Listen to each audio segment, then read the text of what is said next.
नमस्कार दोस्तों, आर के एम में आपका स्वागत है। और मैं रोबिन त्यागी आपको पॉलिटी क्लास में दोबारा से सेकंड लेक्चर में आज हम बात करते हैं।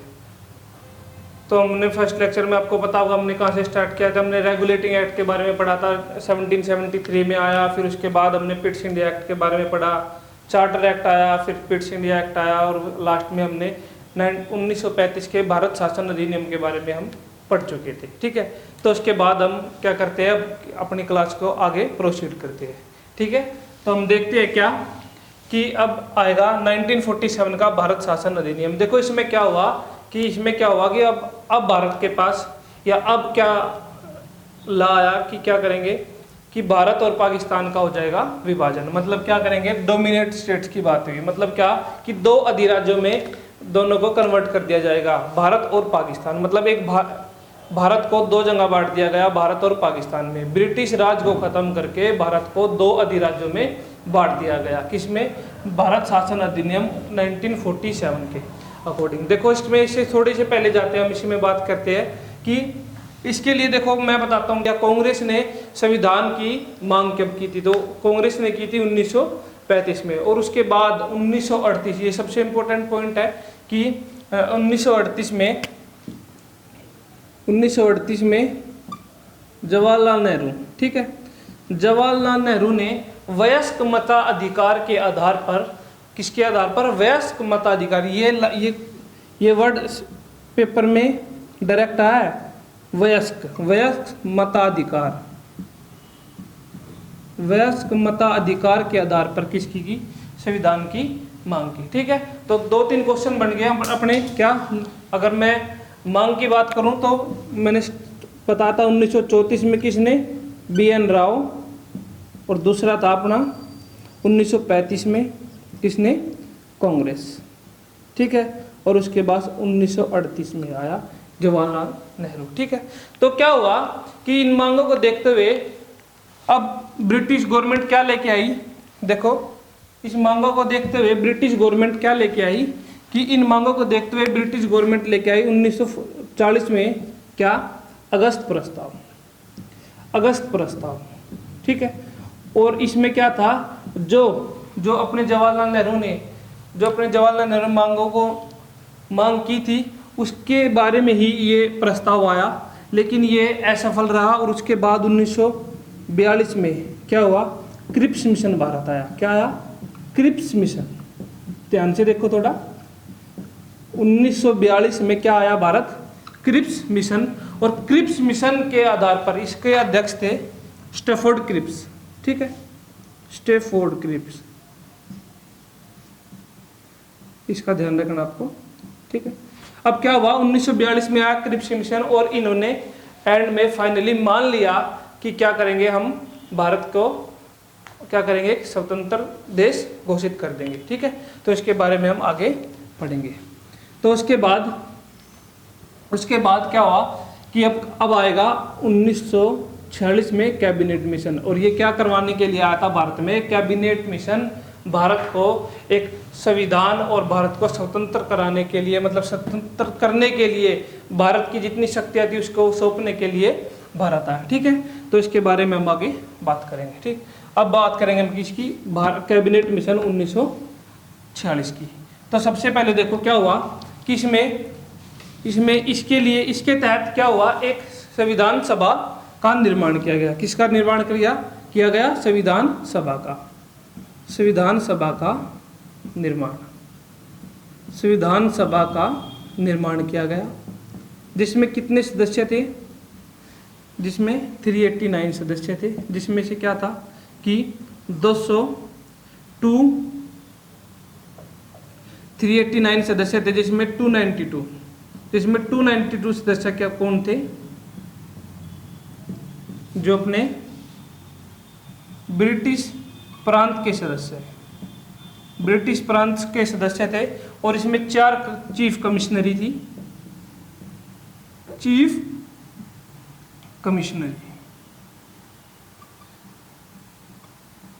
और क्या था इसमें कि 93 देशी रियासतें। ठीक है, इसके बारे में देखो थोड़ा सा, इसके बारे में पढ़वा कि जिस टाइम क्या हुआ संविधान सभा का निर्माण हुआ, तो संविधान सभा के निर्माण में क्या हुआ कि अपने पास कितने सदस्यों की सीट थी 389। इसमें से क्या था कि 292 में तो 2 ब्रिटिश प्रांतीय सदस्य, उसके बाद 4 चीफ कमिश्नरी थी और 93 देशी रियासतें थी। ठीक, तो अब आगे पढ़ते हैं। और जो एक पेपर में क्वेश्चन एक बार पूछा गया है, यूपीएससी के पेपर में क्वेश्चन आता है कि क्या कि जो संविधान सभा का निर्माण किया गया था सबसे पहली बार, वो किस आधार पर किया गया था, तो उसका आंसर था अप्रत्यक्ष मताधिकार के। ठीक है, अप्रत्यक्ष मताधिकार के आधार पर इसका क्या हुआ था, निर्माण हुआ था। ठीक, तो उसके बाद देखो थोड़ा सा ध्यान रखो, उसके बाद हम बात करते हैं क्या कि इसमें क्या हुआ, अब क्या हुआ कि 9 दिसंबर 1946 को संविधान सभा की पहली बैठक, ये डेट ध्यान रखना है, संविधान सभा की पहली बैठक कब, 9 दिसंबर 1946 को संविधान सभा की पहली बैठक। और इसमें देखो क्या होता है कि 9 दिसंबर 1946 को जो संविधान सभा की पहली बैठक हुई, इसमें क्या हुआ, अस्थायी अध्यक्ष के रूप में किसे चुना गया, सच्चिदानंद सिन्हा को। देखो उस टाइम पे क्या हुआ था कि 9 दिसंबर 1946 को जिस टाइम बैठक हो रही थी, तो उस टाइम पे जो सबसे विरुद्ध थे, और ये थे सबसे विरुद्ध वहाँ पे उस बैठक में सच्चिदानंद सिन्हा, इन्हें क्या किया गया, इन्हें अध्यक्ष चुना गया, किसका, संविधान सभा का।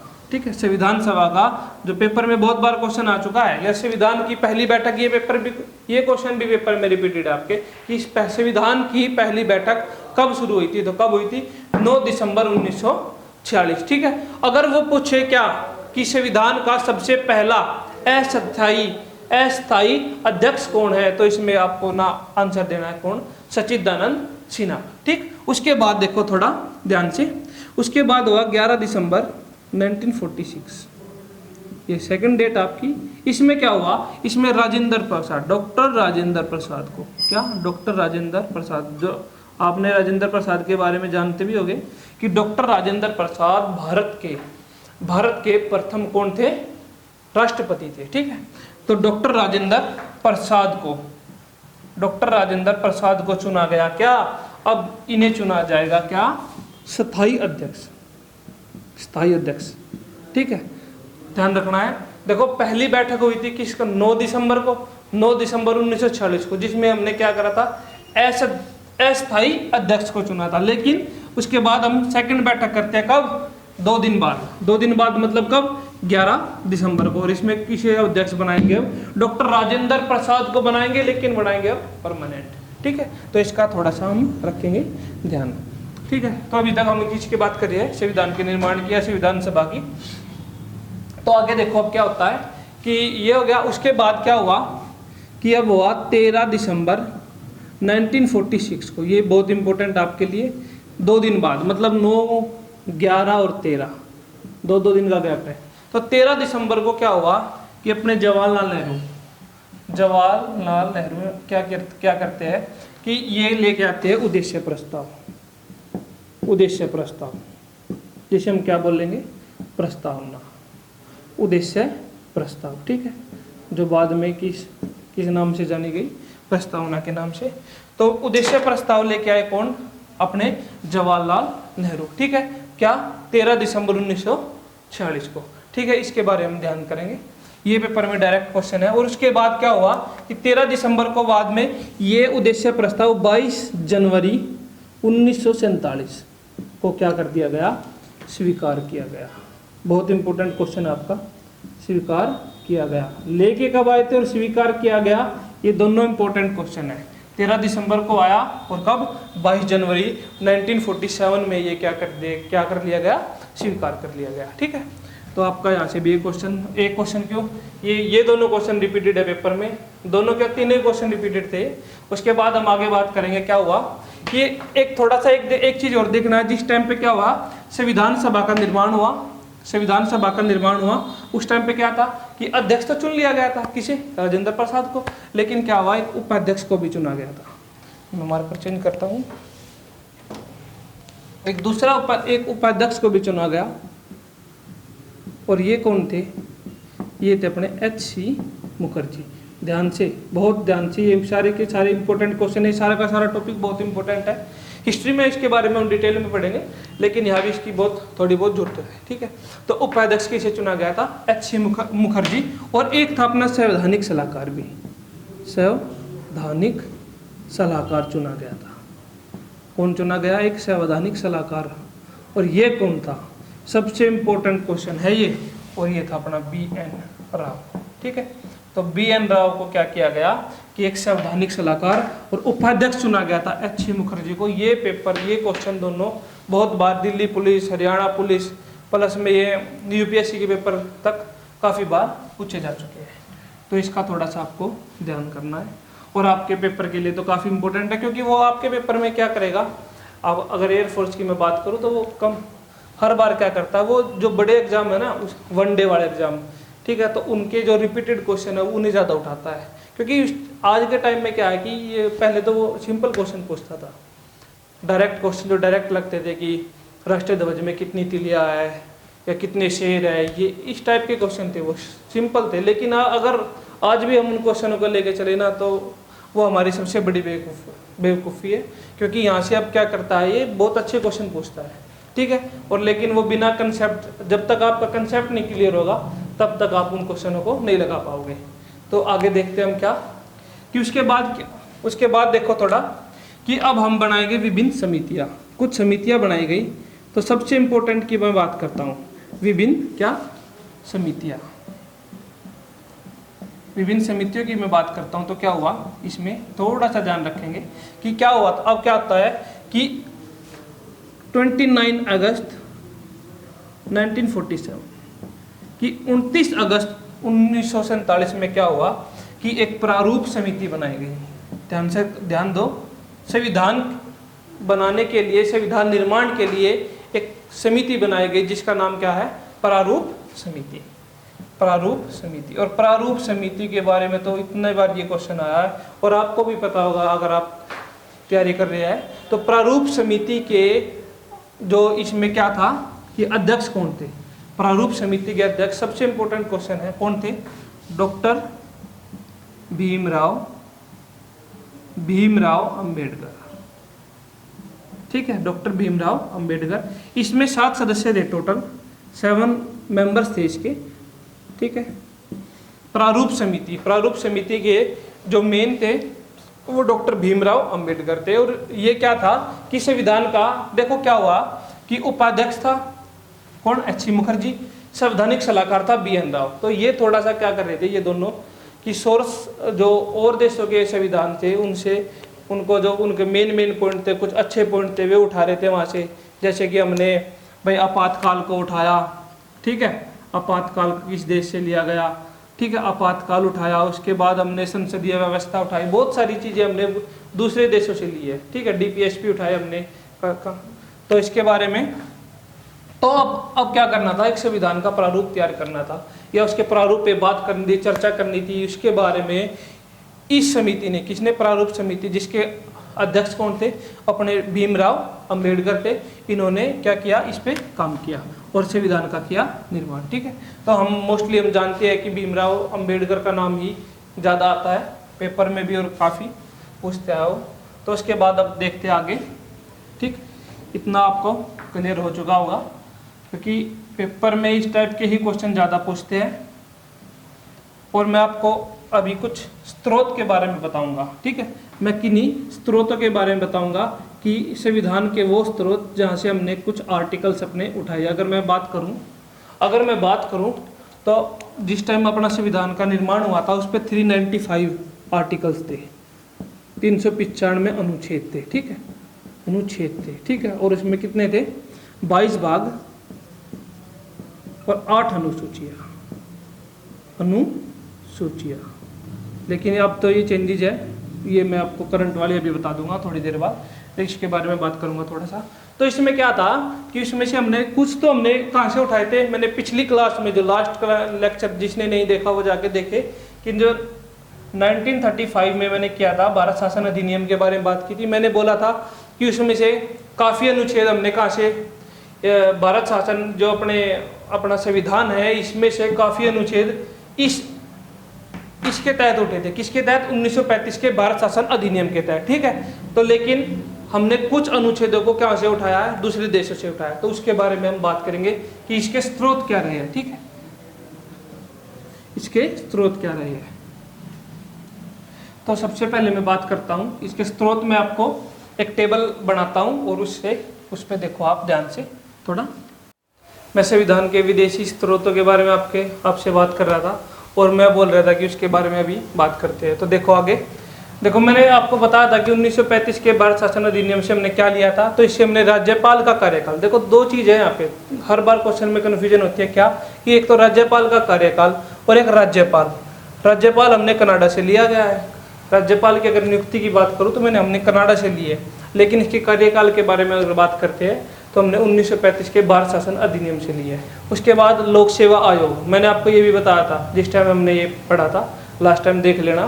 तो लोक सेवा आयोग भी हमने कहाँ से लिया? 1935 के भारत शासन अधिनियम के द्वारा, ठीक है। उसके बाद अमेरिका, देखो दो चीज़ है, यहाँ भी कन्फ्यूजन होता है हमेशा। एक तो होते हैं हमारे पास क्या, कि हमारे पास होते हैं मौलिक अधिकार, और दूसरा होता है हमारे मूल कर्तव्य, ठीक है। हमेशा कन्फ्यूजन रहती है इसमें, इन दोनों चीज़ों में हमेशा कन्फ्यूजन रहती है। देखो अधिकार के बारे में थोड़ी सी बात करो। अधिकार, मौलिक अधिकार का यहाँ से कर दो इसे अमेरिका, कभी कन्फ्यूजन नहीं होगी हमेशा। ये कितनी बार क्वेश्चन पूछ ले कि मूल कर्तव्य में रह आ रहा है, ठीक है, तो वो कहाँ से? वो आया था रूस से, ठीक। तो इसका थोड़ा सा ध्यान रखेंगे।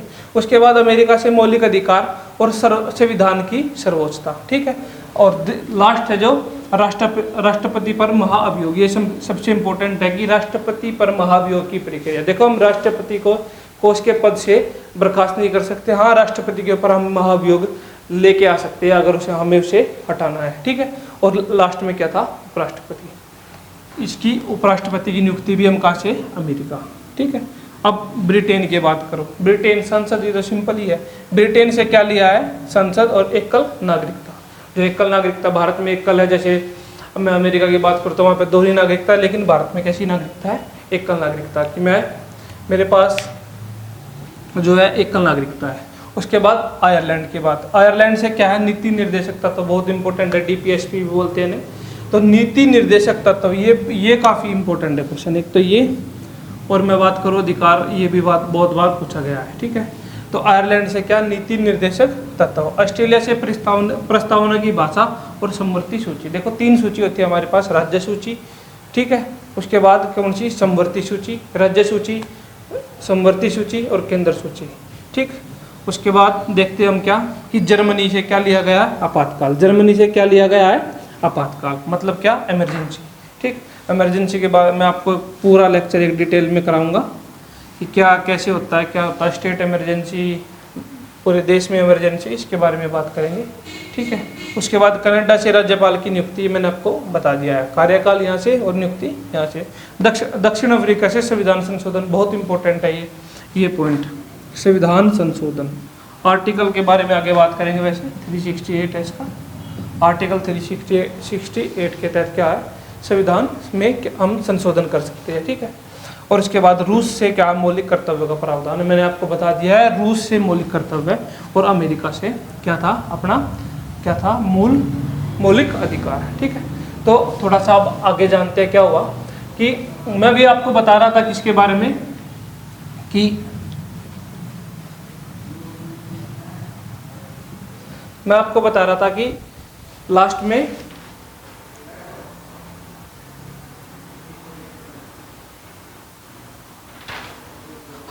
प्रारूप, देखो मैं आपको बता रहा था क्या, कि प्रारूप समिति का गठन हुआ, और उसके प्रारूप समिति के जो अध्यक्ष बनाए गए थे वो कौन थे? अपने डॉक्टर भीमराव अंबेडकर, ठीक है। तो जब डॉक्टर भीमराव अंबेडकर बने, और उसके सदस्य कितने थे? 7 थे। उसके बाद क्या है कि इसमें अब संविधान सभा के 3 वाचन हुए। संविधान सभा में कितने वाचन हुए? याद रखना आप, संविधान सभा में कितने वाचन हुए? 3 वाचन। और कब? 26 नवंबर 1949 को अपना संविधान बनकर रेडी हो चुका था और हमने ये लागू किया था कब? 26 जनवरी 1950 को। थोड़ा सा ध्यान रखना यहाँ पे क्या था कि जब संविधान का निर्माण हो चुका था कब? 26 नवंबर 1949 को, और लेकिन इसे कब लागू किया गया? 26 जनवरी 1950 को। मैं हिस्ट्री में आपको थोड़ा ब्रीफली बताऊंगा इसके बारे में, ठीक है। तो जिस टाइम पे ये 26 नवंबर को बन चुका था उस टाइम पे सभी के सभी आर्टिकल लागू नहीं हुए थे, केवल 15 आर्टिकल थे जो उस टाइम पे लागू हो चुके थे।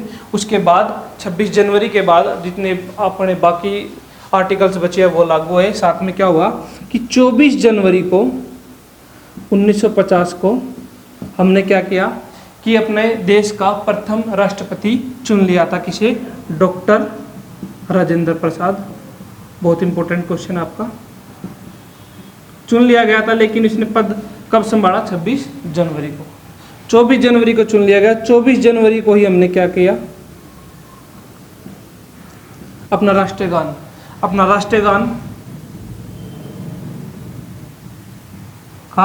राष्ट्रीय गान का चयन, और 24 जनवरी को ही हमने क्या किया? अपने राष्ट्रीय गीत का चयन, ठीक है। तो इन तीनों चीज़ों को ध्यान में रखना है। हाँ, थोड़ा सा एक बात है कि अगर वो किसकी बात कर ले, अगर वो बात करे किसकी कि अपने राष्ट्रीय ध्वज, देखो ध्वज की मैंने बात नहीं की। 22 जुलाई 1947 को अपने राष्ट्रीय ध्वज को अपनाया गया था। राष्ट्रीय ध्वज को अपनाया गया था, थोड़ा सा ध्यान करेंगे, अपनाया गया, ठीक है। तो मैं इसके कुछ मेन पॉइंट्स आपसे डिस्कस करना चाहता हूँ। जैसे कि अगर आपसे काफ़ी मेन पॉइंट्स है इसके, जैसे मैं भी डिस्कस करता हूँ, जिसमें मैं आपको बहुत सारे पॉइंट काफ़ी क्लियर करवा चुका हूँ। अब क्या करते हैं? अब इस टॉपिक का एंड हो चुका है और इसके बाद हम क्या करेंगे? इसके बाद हम पॉलिटी को, इसके आर्टिकल्स के बारे में, इसकी अनुसूची, 12 अनुसूची, सब के बारे में हम आगे पढ़ते चलेंगे और ध्यान से पढ़ेंगे।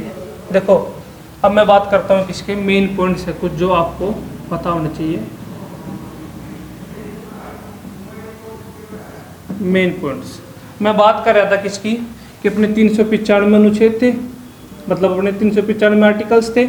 उसके बाद 22 कितने थे अपने भाग, और 8 अनुसूची थी। कब थी?